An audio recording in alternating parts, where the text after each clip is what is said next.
마테오가 전한 거룩한 복음입니다. 산에서 내려올 때 제자들이 예수님께 율법학자들은 어찌하여 엘리야가 먼저 와야 한다고 말합니까? 하고 물었다. 그러자 예수님께서 대답하셨다. 과연 엘리야가 와서 모든 것을 바로잡을 것이다. 내가 너희에게 말한다. 엘리야는 이미 왔지만 사람들은 그를 알아보지 못하고 제멋대로 다루었다. 그처럼 사람의 아들도 그들에게 고난을 받을 것이다. 그제야 제자들은 그것이 세례자 요한을 두고 하신 말씀인 줄을 깨달았다. 주님의 말씀입니다. 아주 어렸을 때 내용은 짧지만 매우 감동적으로 읽었던 이야기가 하나 있습니다. 그것은 1964년에 미국의 아동문학가인 셀 실버스타인이 쓴 아낌없이 주는 나무였습니다. 그 내용은 이렇습니다. 옛날에 한 그루에 나무가 있었는데 그 나무에게는 사랑하는 소년이 있었습니다. 그 소년은 하루도 빠짐없이 나무에게로 찾아와 나무에 기어올라 나뭇가지에 매달린 그네를 타고 배고프면 나무 열매를 따서 먹고 놀다 지치면 나무 그늘에서 단잠을 자기도 했습니다. 소년은 나무를 너무나 사랑했고 나무는 행복했습니다. 하지만 시간이 흘러 소년도 점차 나이가 들어가고 나무는 혼자 있을 때가 많아졌습니다. 나무는 다시 예전처럼 소년과 행복한 시간을 보내길 원했지만 현실은 그러지 못했습니다. 소년에서 청년으로, 청년에서 중년으로 나이가 들어가면서 점점 더 필요한 것이 많아지게 되고 돈이 필요할 때는 자신의 열매를, 집을 원할 때는 자신의 가지를, 여행하기를 원할 때는 자신의 줄기를 내어주기까지 했습니다.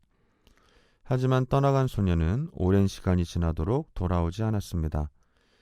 결국 힘없는 노인이 되어 편히 쉴 곳을 찾아 돌아온 소년에게 나무는 모든 것을 주고 마지막으로 남은 나무 밑둥까지 내어주는 것으로 이야기는 끝이 납니다. 우리에 대한 하느님의 사랑이 아낌없이 주는 나무와 같다는 생각이 듭니다. 하느님께서는 우리를 너무나 사랑하신 나머지 하나밖에 없는 당신의 외아드님을 우리에게 보내주셨습니다. 그 외아드님은 작고 연약한 아기의 모습으로 초라한 마구간에서 태어나셨습니다. 그리고 30년이라는 시간을 하느님의 뜻을 이루기 위해 아버지인 요셉과 어머니인 마리아에게 순종하는 삶을 사셨습니다.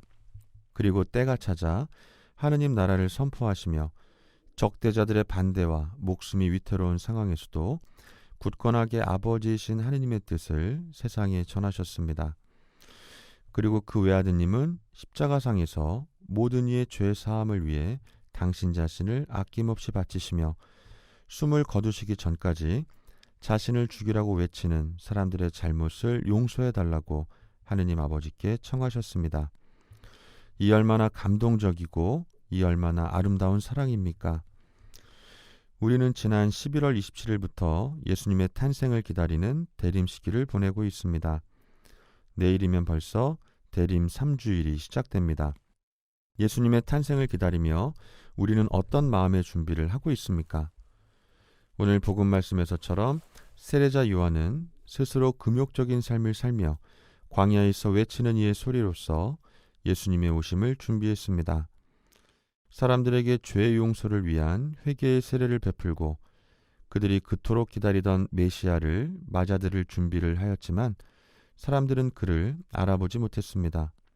우리가 기다리는 엘리야는, 우리가 기다리는 메시아는 누구입니까? 우리에게 어떤 모습으로 오시길 바라십니까? 저는 반대로 말씀드리고 싶습니다. 예수님이 오실 때 예수님은 어떤 모습의 우리를 바라실까?